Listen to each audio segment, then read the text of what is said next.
Olá, gente, tudo bem por aí? Hoje eu quero tratar sobre uma palavra pequena, mas vai dar muito assunto. Com certeza eu vou ser obrigado a fazer pelo menos 2 vídeos para poder a gente entender essa palavrinha. Antes de mais nada, meu nome é Agnaldo César, do canal Coisas da Vida. Se você não é inscrito, se inscreva, aciona o sino, já vai compartilhando, deixando o seu joinha aí. Quiser deixar seus comentários também deixa, me ajuda aí na divulgação da palavra do Eterno, do Reino do Eterno. E vamos trabalhar. A gente tem muita coisa para tratar sobre uma palavrinha chamada graça, tá? Eu andei fazendo algumas pesquisas de campo e percebi que muitos cristãos não conseguem definir a palavra graça, não souberam me explicar o significado da palavra graça. Usam muitos argumentos, mas nenhum argumento que seja racional ou tenha uma conclusão, algo que seja de fácil entendimento. E aí, além da pesquisa de campo, perguntando para diversas pessoas nas redes sociais, até pessoalmente, eu resolvi pesquisar o assunto a fundo, né? De modo que eu busquei a origem da palavra, onde é que ela surgiu, o que ela substituiu dentro das escrituras sagradas, enfim, é o que eu vou estar lendo aqui no meu computador aqui embaixo e vamos trabalhar, né? Tem muita coisa aqui para a gente estar falando. Então, o título do estudo hoje é Graça e as suas multiformes variação, parte 1. Tá? Pelo menos a segunda parte vai ter. Então vamos lá. Afinal de contas, o que significa graça? Né? Nós vamos fazer uma análise dentro da Bíblia, dentro das Escrituras Sagradas e também um contexto mais cultural, né? Dentro do nosso português aqui no Brasil, ok? Então, vamos lá. Graça é algo que eu vou falar primeiro dentro do conceito cristão, tá ok? Então, tudo que eu estiver falando aqui vai ser uma coisa bem familiar para você. Eu acredito que não vai ter dúvidas, só vai estar aí, eu vou estar tratando apenas um pouco mais tecnicamente do assunto. Então vamos lá. Graça é algo que recebemos independente do nosso merecimento. É um favor imerecido dado por Deus, como por exemplo a salvação. É de graça, basta crer em Jesus, né? Que está salvo, né? Então é uma graça, né? É um favor imerecido dentro do conceito do cristianismo. O que é graça? É favor imerecido, bem resumidamente. Isso por si só nos torna totalmente dependentes de Deus, pois tudo o que somos e temos provém dele. Foi ele quem nos amou primeiro e se entregou por nós na cruz, na pessoa de seu Filho Jesus. Tudo que recebemos é pela graça, não por merecimento. Nada, portanto, substitui a cruz, ok? A resposta de Deus para o homem é apenas a cruz, a obra do Calvário. Tudo aquilo que precisamos, Jesus já conquistou por nós, ok? Só até aqui, com essa pequena definição, a gente já consegue tirar a seguinte conclusão. A gente, para ser salvo, basta crer em Jesus Cristo como Filho de Deus e beleza, estamos salvos, ok? É o que dá para entender até aqui, tá? Então, o que é pregado aí nas muitas denominações evangélicas dentro do cristianismo é que basta crer em Jesus Cristo, aceitar Jesus Cristo como seu único e suficiente Salvador e tá salvo, ok? Já garantiu o seu pedacinho de chão lá no céu, ok? No céu tem chão? Vamos ver. Continuando, a resposta de Deus para o homem é apenas a cruz, a obra do Calvário. Tudo aquilo que precisamos, Jesus já conquistou por nós. Sempre guarde no seu coração isso. A nossa fé é essa fé livre, genuína, descontaminada, uma fé pela graça. O que nos une ao Senhor não são os nossos méritos, mas exatamente o caminho que Ele abriu pela graça. Ele fez essa ponte, a obra do Calvário, para podermos nos achegar a Ele. Não é o nosso esforço para achegar a Ele. Então vejam, é tudo pela graça, né? Essa palavra ela acaba se tornando um ícone, um ponto central dentro da Bíblia, um ponto de referência, tá? Então é tudo pela graça, ok? E aí a gente pergunta, se é tudo pela graça, o que é essa graça? É isso que eu quero que alguém me responda, ok? Continuando aqui. Falar da graça divina é falar de liberdade, entre parênteses. Que liberdade? Mas também de acessibilidade, pois uma vez que não foi por iniciativa nossa, mas dele, né, que fomos aceitos, podemos ser quem somos em Jesus, pois fomos comprados por seu sangue. Ok, beleza. Um detalhe importante. Então, a gente pode ser do jeito que a gente não precisa mudar, né? Porque afinal de contas, quem tomou a iniciativa de nos salvar foi Jesus, é isso. É isso que está dizendo aqui, ok? Então, a gente não precisa se esforçar nada, somos livres, né? Porque o sacrifício na cruz, né? Do Filho do Criador, do Filho de Deus, né? Pagou tudo, ninguém precisa fazer mais nada. É isso? Vamos continuar aqui. E é também pelo seu sangue, por sua obra na cruz do Calvário, que temos a autoridade para lidarmos com tudo aquilo que se opõe a nós em termos de ataques e contra-ataques do diabo e em termos de nossa carnalidade. Tudo começa e termina na cruz. O aspecto teológico como aquilo que Deus concede aos homens e que os torna capazes de alcançar a salvação. Então, a gente já começa a fazer uma soma, que nós somos salvos pela graça, mas também tem a questão do sangue derramado, né? Eu fiz um estudo recentemente sobre a questão daquele termo que a gente que costuma se dizer, né? O sangue de Jesus tem poder, ou há poder no sangue de Jesus, ok? Então, vejam lá nesse estudo aí o que eu falo sobre a questão do sangue, ok? Então, continuando aqui. Em toda a Escritura vemos a definição e a manifestação da graça. Veja o que o apóstolo diz, falando acerca da obra de Jesus na cruz, como prova maior de seu amor e sua graça, sendo justificados gratuitamente por sua graça, mediante a redenção que há em Cristo Jesus. Romanos 3, 24. Guardem bem isso, justificados gratuitamente por sua graça. Há uma redundância aqui, ok? Mas guarde aí, Romanos 3, 24. Outro aspecto que define a graça é a capacitação. Paulo assim escreve em Romanos 12, versículo 3. Porque pela graça que me foi dada, digo a cada um dentre vós, que não pense de si mesmo além do que convém, antes pense com moderação, segundo a medida da fé que Deus repartiu a cada um.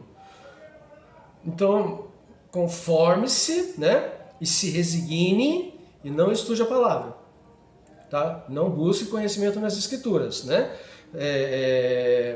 Digo a cada um dentre vós que não pense de si mesmo além do que convém, né? Então, você aceitou Jesus, fica por aqui, ok? Pense com moderação, né? Não vá longe, tá ok? Segundo a medida da fé que Deus repartiu a cada um. Então, Deus te deu uma medida de conhecimento, não avança, para aqui, tá? É isso que está dizendo nessa tradução. Continuando, então guarde Romanos 3:24 e Romanos 12:3. Nós vamos falar disso já já. Havia sim essa graça, essa capacitação sobre o apóstolo, para que ele cumprisse com sua missão. Ainda falando sobre graça como sinônimo de capacitação, lemos em 2 Coríntios 1:12, porque a nossa glória é esta, o testemunho da nossa consciência de que, com santidade e sinceridade de Deus, não com sabedoria humana, mas na graça divina, temos vivido no mundo e mais especialmente para convosco. Então, é o apóstolo Paulo falando que a missão dele é pregar essa graça de modo que o que ele fale seja o suficiente e ninguém precisa pesquisar mais nada, ok? Então vamos continuar aqui, vamos guardar esses 3 versículos. Muitas são as definições da graça de Deus. Escrevendo sobre o tempo do fim e as reações em meio ao sofrimento, Pedro fala da multiforme graça de Deus. Servir uns aos outros, cada um conforme o dom que recebeu, como bons despenseiros da multiforme graça de Deus. Está lá em 1 Pedro 4:10, né? De quantas maneiras precisamos para interpretar ou entender o que é graça? De quantas maneiras a gente precisa, né? Quantas são as definições da graça dentro da cultura cristã, ok? Vamos continuar aqui. Favor, né? Nós falamos de graça como favor imerecido, tá? Favor não é questão de merecimento ou desmerecimento. É apenas um ato unilateral de quem quer voluntariamente ajudar sem por isso requerer algo em troca. Por isso foi dito assim, Isaías 6:8, eis-me aqui, disse eu, enviai-me, né? Ou envia-me a mim, ok? Então, favor não é uma questão de merecimento ou desmerecimento, tá? É apenas falando de favor, não de graça, tá? É apenas um ato unilateral de quem quer voluntariamente ajudar sem, por isso, requerer algo em troca. É algo assim, olha, eu te ajudo, mas você não me deve nada, ok? O que eu estou fazendo por você, eu estou fazendo para você, e porque eu estou te favorecendo, você não contrai dívida nenhuma comigo, tá bom? Então, com esse pensamento, se graça é favor, né? Então, o sacrifício de Jesus Cristo na cruz, de acordo com o pensamento cristão, faz com que a gente não tenha nenhuma dívida com Ele, nenhuma responsabilidade com Jesus Cristo. Faz com que a gente não tenha nenhum vínculo de sangue, porque ele derramou sangue, verteu sangue, zerou, né? Então, perceba como começa a ficar estranha a coisa, tá? E não existe favor imerecido, tá? O favor, ele é um ato de alguém que quer favorecer outra pessoa, tá? Então, independe, se eu vou ajudar alguém, eu não estou preocupado se a pessoa merece ou não merece. Eu vou ajudar por causa do meu amor profundo pela pessoa, né? Ainda que eu não a conheça, mas o meu rahamim, né? O meu amor profundo pelo próximo, né? Vai me mover a ajudá-la sem requerer nada em troca. Okay? Vamos continuar aqui. Segundo o dicionário Michaelis, né, Michaelis, que traz o conceito do latim, ou seja, o conceito romano, né, favor significa benefício, obséquio, ajuda, colaboração, de favor, de graça, gratuito, por favor, por atenção pessoal. Então, favor significa, né, resumidamente, benefício, obséquio, tá? Então é um ato voluntário de quem quer ajudar. tá bom? Então, por exemplo, a gente não precisa esperar que alguém nos peça um favor. Se você está vendo que a pessoa está precisando de uma ajuda, né, se voluntarie, ok? Tenha a iniciativa de ajudar antes que alguém peça, tá? Porque é exatamente assim que o Eterno faz com a gente, né? Muitas vezes, muito antes da gente pedir, nós já estamos sendo abençoados, ok? Até a gente poderia estar dizendo assim, né? Mas não foi nem isso que eu pedi, eu estou recebendo muito mais, porque é um ato voluntário do Eterno em beneficiar aquele que o agrada, né? Hebreus 11:6, né? É impossível agradar o Eterno sem fé. Lembrando que fé, emuná, né? Ela só acontece a partir do momento que você conhece as Escrituras e a obedece e a pratica, ok? Então, continuando aqui, Romanos 3:24, né?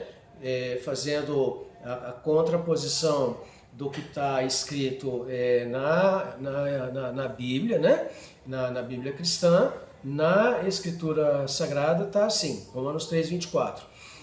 Sendo justificados, né, toda vez que a gente fala de justiça, justificado, juízo, nós estamos falando de lei, né? Porque se alguém é justificado, significa que não existe lei que o condene, né? Não existe lei que seja contra a pessoa. Então, sendo justificado, né, pela sua recede, né, pela sua bondade, não pela graça, tá? No original está recede, que significa bondade, benignidade, tá? Por intermédio da redenção, né, que se acha em Yahushua HaMashiach, ok? De novo, sendo justificados livremente pela sua bondade, né? Por intermédio da redenção que se acha em Yahushua HaMashiach. Versículo 25, para poder melhor explicar a situação, né? Mostrei um texto, né? Eu vou ampliar esse texto. Versículo 25. A quem Yahuwá estabeleceu para que fosse o perdão no seu sangue, mediante a emuná, para declarar a sua tzadak, a sua justiça, por causa da remissão das transgressões que já passaram. Então, o Eterno estabeleceu o perdão, né, pelo sangue, né, mediante a fé. A fé de quem? A fé de quem está recebendo o perdão. Mais uma vez, a fé é fruto do conhecimento, da obediência e da prática, tá ok? Da palavra. E também de você que conhece a palavra ensinar o que você aprendeu, o conhecimento que você adquiriu, tá? A gente só adquire conhecimento estudando, a gente só adquire conhecimento pesquisando, ok? Então, continuando aqui, Romanos 12:3. Porque eu digo, pela recede, pela bondade que me foi dada, a cada um que se acha entre ti, que não pense de si mesmo, colocando suas ideias em primeiro lugar, mas raciocine sobriamente, pesquise, estude, conforme Yahuwá, o Eterno, reservou a cada homem, segundo a medida da emuná, segundo a tua capacidade de estudar, a sua capacidade de buscar conhecimento. Ok? Então, continuando aqui. 2 Coríntios 1, versículo 12. Porque o nosso regozijo, a nossa alegria é esta: o testemunho da nossa consciência com simplicidade, sinceridade e pureza, não com sabedoria humana, mas pela recede de Yahuwá, o Eterno. Assim temos nossa conduta no mundo, né, neste mundo, e muito mais para convosco. Então, aqui é o emissário, né, o enviado, né, de acordo com o grego, o apóstolo, né, com a língua grega, é traduzido por apóstolo, tá? Ele está dando testemunho do aprendizado dele, do modo de vida dele, para que os outros o imitem. Ok? Então, nós precisamos adquirir conhecimento da palavra, obedecer a palavra, praticar a palavra ensinar a palavra e dar um testemunho de vida de acordo com a palavra, ok? E eu quero fazer lembrar o seguinte, a escritura que eles tinham nas mãos naquela época, a principal escritura era a Torá, ok? Era a Torá. Eles não tinham a Bíblia como a gente tem hoje, tá? Eles tinham, o principal era a Torá, ok? 1 Pedro 4,10. Visto que todo homem recebeu uma capacitação deste modo, servia outrem mediante a mesma capacitação, como bons mordomos da vasta bondade de Yahuwá. Ok? Então vamos continuar. Agora aqui uma exclamação minha e uma pergunta. Que bagunça é essa? Né? Graça, multiforme graça, crescer na graça. O que é crescer na graça? Crescer no conhecimento a gente sabe o que é, mas o que é crescer na graça? Alguém explica para mim o que é crescer na graça? Por favor, eu sinceramente, né, com humildade eu falo para vocês, o meu entendimento, a minha compreensão não alcançou o significado de crescer na graça, tá bom? Então, que bagunça é essa?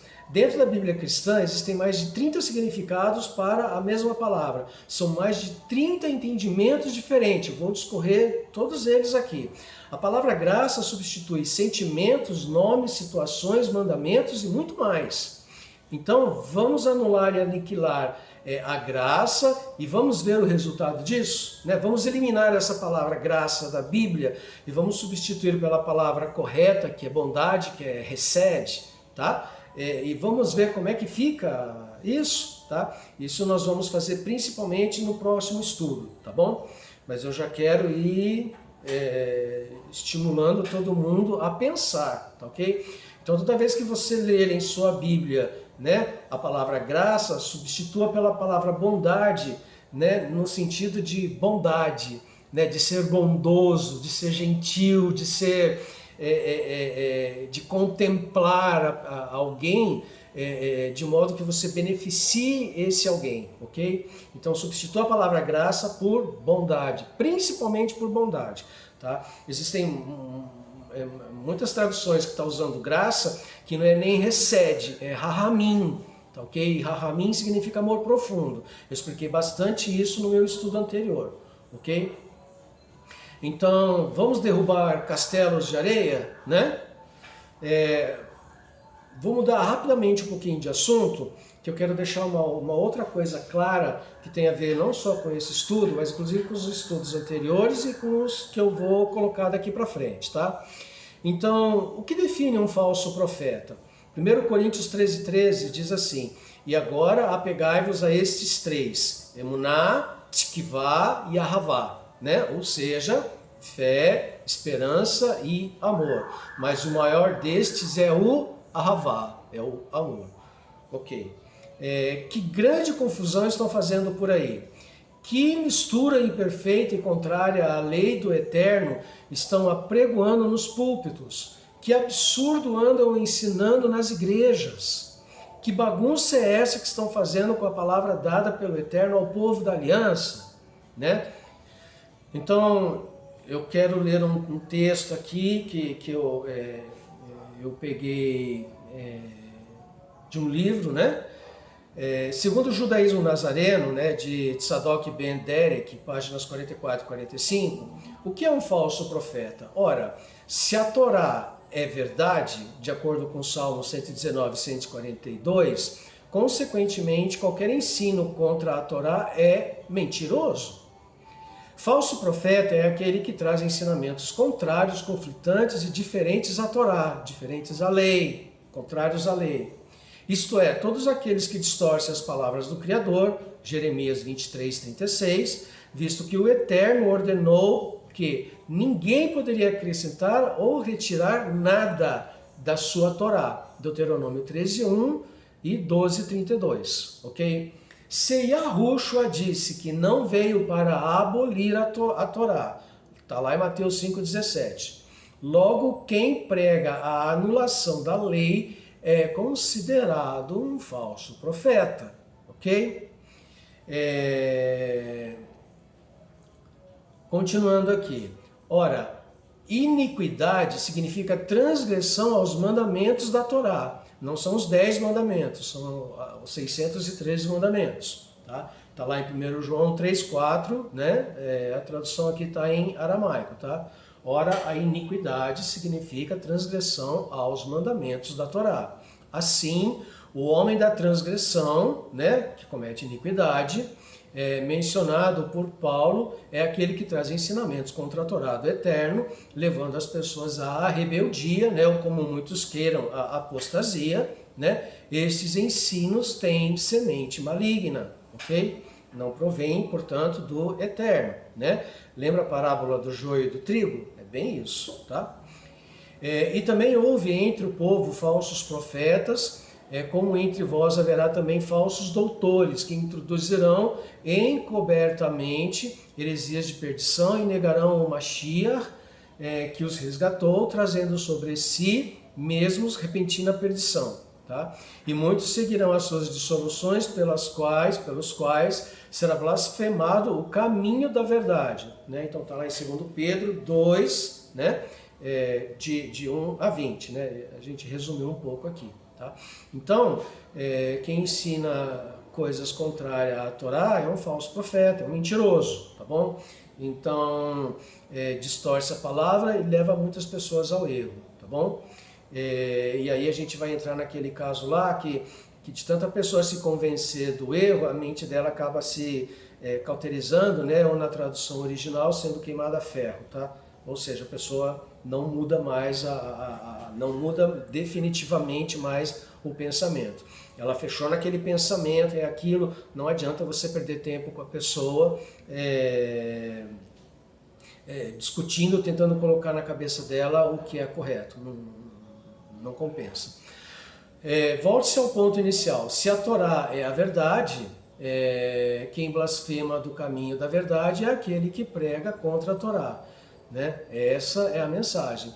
Não sejam enganados por doutrinas estranhas, nem por fábulas antigas sem valor, pois se continuarmos a viver conforme a lei judaica, a Torá, estamos confessando que não recebemos a graça.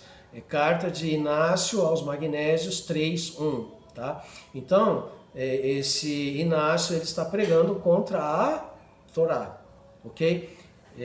Então, a gente precisa pensar bem. Ao processo de mistura de elementos de diferentes credos coexistindo em uma mesma prática religiosa e gerando um hibridismo cultural, dá-se o nome de sincretismo. Tá? Essa frase foi definida por Raul Golinelli, tá, ok?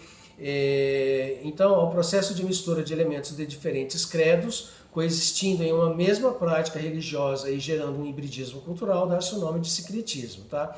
Gente, hibridismo, a palavra híbrido, quando se refere ao animal, tá? Um animal híbrido é cruzamento de duas espécies de animais diferentes que resulta numa terceira espécie. Essa terceira espécie, dentro das escrituras sagradas, é chamada de besta. Tá? Então, quando as escrituras sagradas se referem a besta, está se referindo ao animal híbrido. Tá? O porco, por exemplo, é um animal híbrido. Para quem não sabe, o porco é um animal híbrido. Por isso é abominação comer essa carne. Ok? Segundo o site Dom Total, o cristianismo é uma religião essencialmente sincrética. Disse isso pelo simples fato de que ele se apropriou de tradições, crenças e cultos disponíveis na cultura da época, fosse judaica, celta, nórdica, greco-romana, egípcia e tantas outras, né? Se apoderou de pedaços dessas culturas, né? Para ganhar esses povos, né? Para o cristianismo ganhar esses povos, assimilou a cultura e a religião desses povos, né? Na composição de seu culto e liturgia. Exemplos disso são as festas do calendário religioso católico, Natal, Páscoa, que na verdade foram sobrepostas às antigas festas pagãs dos soles invictus, né, o solstício de inverno na Roma Antiga, e de Ostara, ritual da primavera das culturas celtas e nórdicas. Também pode-se dizer que a representação salvífica de Jesus é recorrente nas mitologias de vários heróis anteriores a ele, como Horus, Krishna, Dionísio e Mitra. Tá? Então, pegou-se pegou-se a história desses deuses, né, e atribuiu-se a Jesus, né, na Bíblia, ok? Não só isso, mas foi incutida na cabeça das pessoas, né, a essas culturas pagãs, para que Jesus ele fosse um híbrido, tá ok? Pegasse pedaço da religião judaica, pedaço das outras religiões e fizesse um Jesus, tá? Então, o sincretismo é uma coisa híbrida. Se é uma coisa híbrida, é não aprovada pelo Eterno,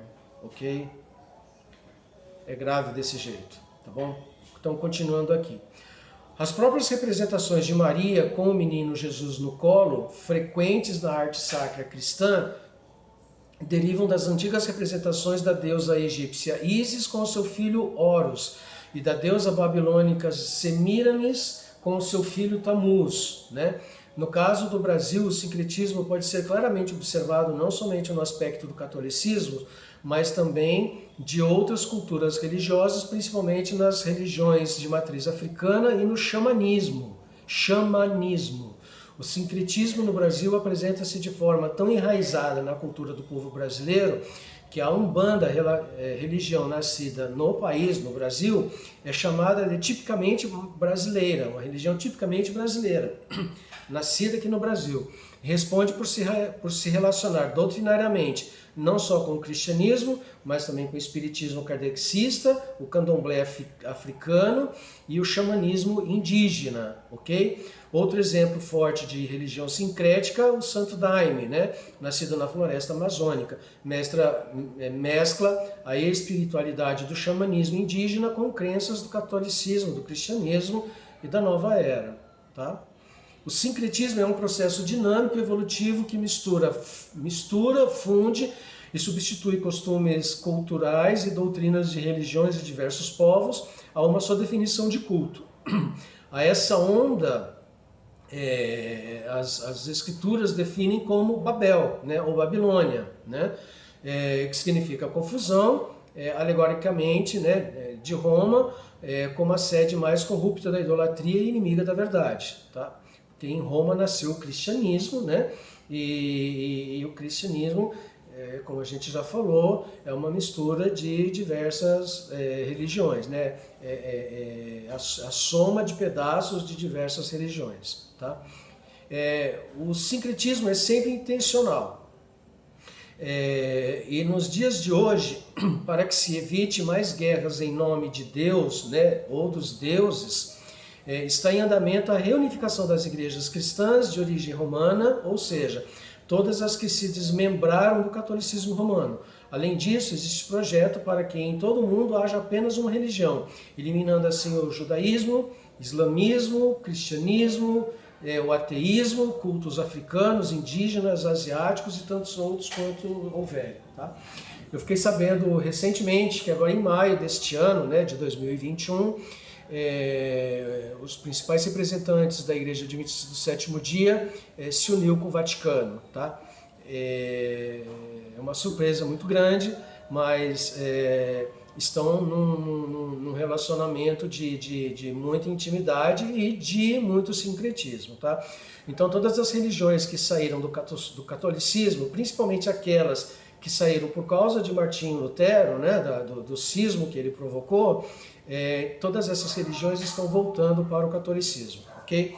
Então o catolicismo está aceitando o quê? Que cada igreja, cada denominação evangélica continue com seus costumes, mas torna-se oficialmente filha da Igreja Católica, tá?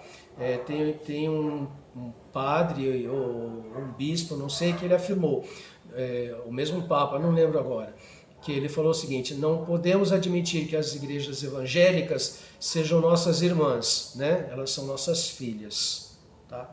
Então é assim que o cristianismo católico entende o cristianismo das igrejas evangélicas, tá? Uma rápida observação sobre o significado das palavras em dicionário de português é que eles buscam a origem da palavra de acordo com o latim e o grego, né? Uma vez que a língua mãe do português, espanhol, italiano e outras é o lácio, daí o termo latim. E o grego, porque até hoje sofremos influência da cultura grega, tá bom? Então, principalmente nós brasileiros, né, que somos um povo muito mestiço, né? Existem diversas nações aqui dentro do Brasil, diversas nações representadas, né? E diversas religiões, né? Não só cristianismo, mas islamismo, budismo, shintoísmo e tantos outros ismos aí, está tudo aqui dentro do Brasil e nós convivemos, vamos dizer assim, pacificamente, né? Nós não provocamos nenhuma jihad ou nenhuma santa inquisição, tá? Porque estão crendo diferente, mas isso começou a acontecer apenas de 1920 para cá, porque anterior a 1920 o cristianismo impunha a Santa Inquisição ainda aqui no Brasil, ok? A multiplicidade da palavra graça, tá?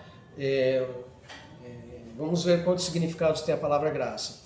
Segundo o site significados.com, né, graça é um substantivo feminino oriundo do termo em latim gratia e significa benevolência. Olha só, tá prometendo uma boa chuva, porque tem feito muito calor aqui em Manaus. Calor absurdo está fazendo aqui em Manaus. Os rios aqui em Manaus estão secando muito. Vamos lá, continuando aqui. Então, gratia significa benevolência, favor, mercê, estima ou um favor que se dispensa ou recebe. Perdão, indulgência, gracejo, humor, de graça, gratuitamente. Também pode corresponder às características agradáveis de uma pessoa. Alguém que tem graça, alguém que agrada e atrai outras pessoas através das suas palavras e atitudes. Pessoas que são gentis em geral, né? A graça também pode estar relacionada com elegância e graciosidade de uma pessoa. Antigamente, graça correspondia ao nome de batismo de uma pessoa e era comum se perguntar qual é a sua graça, ao invés de perguntar qual é seu nome. As expressões estado de graça e cair nas graças remetem para alguém que conquistou a simpatia e o favor de uma outra pessoa ou grupo. Existe um ditado que diz: mais vale cair em graça do que ser engraçado, né?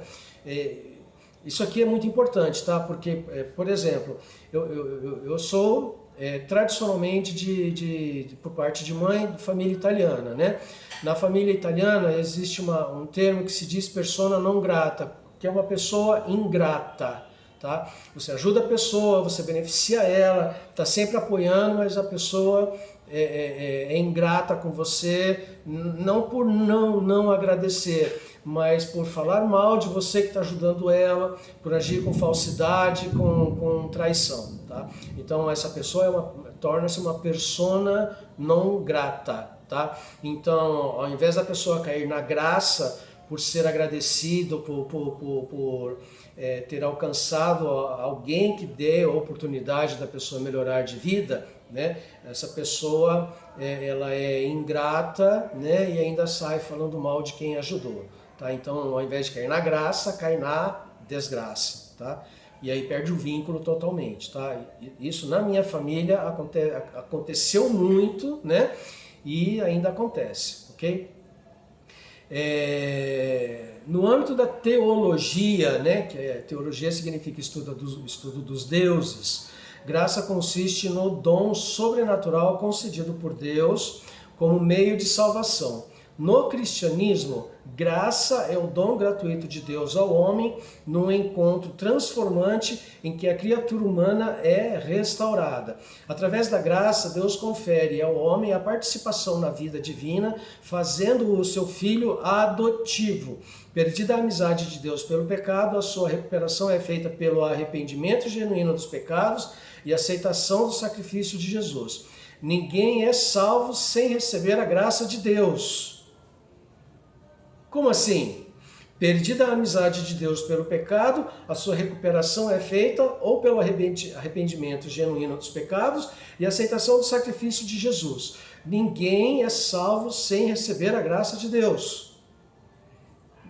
Ficou contraditório, ok? A salvação é pela graça, o que significa que é gratuita e é algo que não podemos alcançar pelos nossos próprios esforços. É algo do tipo, aceita isso e fique calado. ok? Né? Você é salvo pela graça, né? Então graça substitui o nome de Jesus, tá? Ao invés de você ser salvo por Jesus, você é salvo pela graça, tá ok? E para por aqui, não precisa pensar mais, aceita e fica quieto, ok? Senta aí no seu cantinho, né? Cala a boca e é isso aí. E não reclama, tá bom? O difícil problema da conciliação da ação de Deus e da liberdade do homem deu origem à célebre disputa da graça e do livre-arbítrio surgida entre tomistas e molinistas. Vou nem comentar isso daqui, tá bom? Vou passar direto. Graça e indulto são mecanismos de clemência que exigem a punibilidade relativa a um crime comum. Desta forma, alguém que recebe graça ou indulto vê a pena que está cumprindo ser apagada, anulada. Ele para de pagar pelo crime que cometeu. Desta forma, alguém que recebe a graça ou indulto vê a pena que está se cumprindo ser apagada. Este é o conceito, este ato, né, no caso jurídico, né, do governo brasileiro, por exemplo, esse é o ato concedido pelo presidente da República, a não ser que ele delegue esse poder a um outro membro que possa assumir essa responsabilidade. A graça e o indulto podem ser plenos ou parciais, dependendo se a punibilidade é extinta completamente ou se a pena é diminuída ou comutada. Tá ok?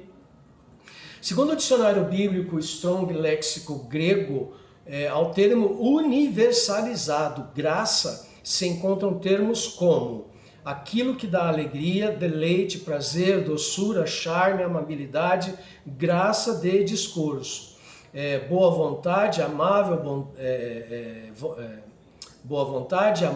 bondade, favor, da bondade misericordiosa pela qual Deus, exercendo sua santa influência sobre as almas, né, volta-as para Cristo, guardando o fortalecimento, fazendo com que cresçam na fé cristã, conhecimento, afeição e desperta-as ao exercício das virtudes cristãs, né? O que é devido à graça, a condição espiritual de alguém governado pelo poder da graça divina, sinal ou prova da graça, benefício, presente da graça, privilégio, generosidade, gratidão por privilégios, serviços, favores, recompensa, prêmio. Segundo o léxico do Novo Testamento grego-português, ao termo universalizado graça se encontram termos como graciosidade, atratividade, favor, graça, ajuda graciosa, boa vontade, crédito, aquilo que traz o favor de Deus, tá? A conotação dada nos dias de hoje à palavra graça assumiu um valor muito além do que realmente é. Na verdade, essa palavra acabou se transformando numa substituta da verdade. Assim, o termo graça virou um coringa, né? Numa análise simples, se alguém disser que a salvação é em função da graça ou está fundamentada nela, como outrem poderia dizer que há necessidade da observância dos mandamentos?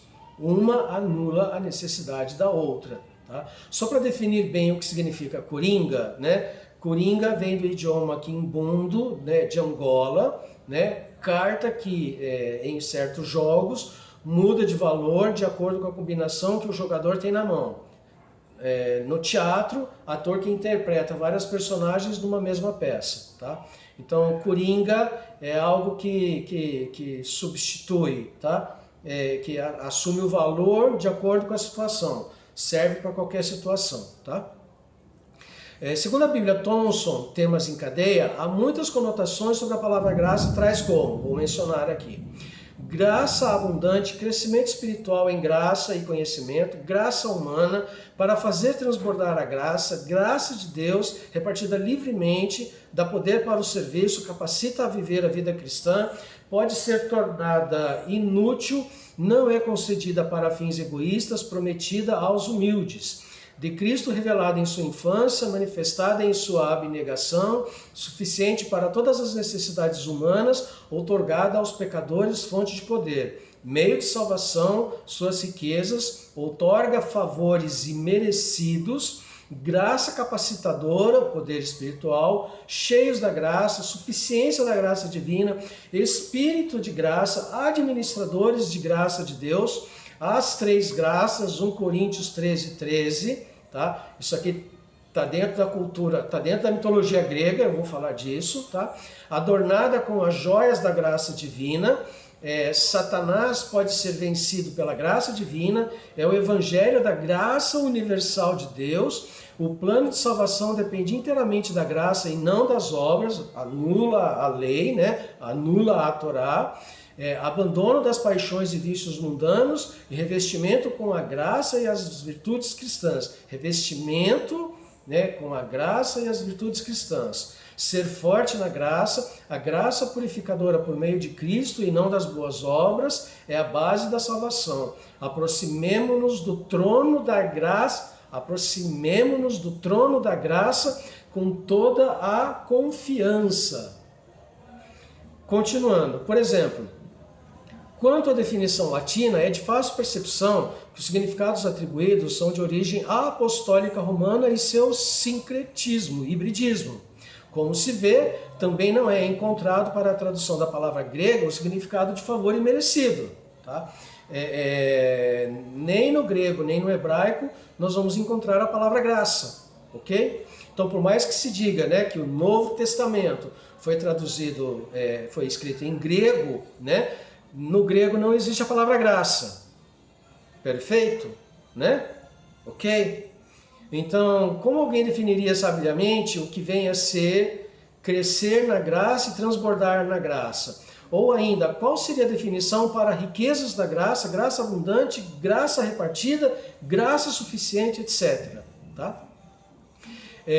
Se for possível atribuir ao ato de sacrifício de morrer no madeiro, né, Atos 10:39, 2 Coríntios 13:4 e Gálatas 3:1, o termo graça como favor, né? Então a graça se encerrou naquele momento em que se rendeu o último suspiro.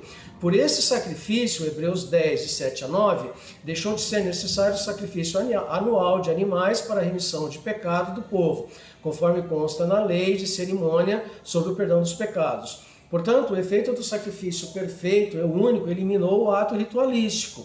Logo, se é possível chamar esse ato de graça, favor, então esse ato se resume apenas à morte do Filho do Altíssimo. Entretanto, o ato de ser sacrifício perfeito foi voluntário e unilateral. Foi o desejo e a vontade pessoal de salvar, foi a expressão de amor, de capacidade, né, único capaz. A graça não é possível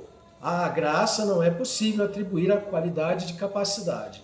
Né? Curioso é que com o propósito ou a intenção de causar algum efeito contrário ao que está anunciado no rudimento das Escrituras Sagradas, a palavra graça assumiu uma conotação praticamente infinita, né, de significado amplo e abrangente, que envolve muita modificação, fusão e sincretismo e rebeldia, e nenhuma fundamentação baseada no pensamento do Eterno, na vontade do Eterno, naquilo que ele determinou para o seu povo. Ok? Não se encontra nos dicionários que o termo graça se refira a favor imerecido. Você pode pesquisar nos dicionários aí, pelo menos eu não achei. Entretanto, nas Escrituras Sagradas encontra-se a ideia de que, por mais que o homem faça algo em benefício próprio, seja por muita justiça ou por ser extremo zelo pela lei, ele venha definitivamente entender que é incapaz de provocar a compaixão do Senhor. Deuteronômio 9:5, Daniel 9:18, Romanos 4:16, 9:16, Tito 3:5. Afinal de contas, o Eterno é soberano, portanto, ele, pela sua própria vontade, iniciativa e seu imenso poder, pode ou não demonstrar o seu amor e o seu favor. Né? Gente, tudo isso daqui é pensamento cristão, tá ok? É o pensamento cristão sobre a questão do sacrifício de animais. Né? Só que confundem o seguinte: falam do sacrifício, eliminam o sacrifício de animais e o dia das festas, que é perpétuo. O sacrifício de animais não é perpétuo, mas o dia das festas é perpétuo, ok? Então já estamos encerrando aqui. Não é o caso neste momento de se tratar sobre se a salvação é por mérito ou apenas pelo incompreensível amor do Eterno pelo homem. Contudo, é certo entender que a aliança entre ele, né, o Eterno, e o seu povo exige o cumprimento dos mandamentos, Colossenses 2,16. Tá? pois o Senhor conhece o seu povo através da obediência à lei. E se a justificação é pela fé, importa considerar que a fé está fundamentada nos mandamentos, Romanos 5:1.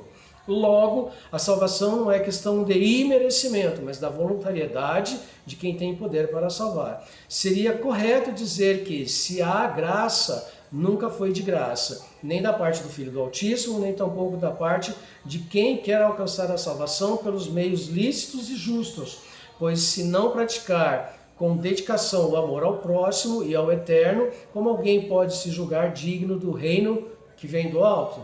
Tá? Bom, gente, por hoje é só, tá? No próximo estudo eu vou continuar falando sobre graça. Eu quero entrar na mitologia grega para explicar o que nós falamos lá das 3 graças, tá? E eu vou tratar outros assuntos também, tá bom? Então, gente, muito obrigado pela sua atenção. Participe aí com a gente, né? Compartilhe, divulgue o nosso trabalho. Se você não é inscrito, se inscreva, né? Você pode me ajudar comprando os meus 2 livros, tá? O nome dos livros, né, e como adquirir está na descrição abaixo do vídeo, tá bom? E que o Eterno te abençoe grandiosamente, ok? Baruch Adonai, Baruch Hashem, né? E até o próximo estudo.